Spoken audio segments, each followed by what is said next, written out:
समजा 8-10 लेकरं एकत्र जमलेले आहेत आणि खेळत आहेत. आपण त्यांच्याकडे पाहतो त्यावेळी आपण एकसारखं सगळ्या लेकरांना पाहतो आणि त्या लेकरामध्ये जर आपलं लेकरू सामील झालं तर मग मात्र आपल्याला ते वेगळं दिसायला लागतं. ही जी आपली नजर आहे त्या 10 लेकरांना पाहण्याची, ती आता आपल्या मुलावर नसते.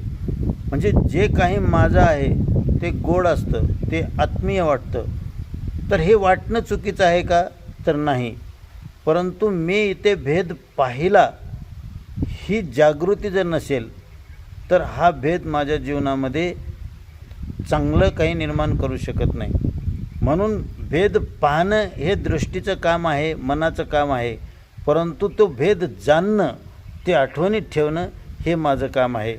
तिथे मात्र माझा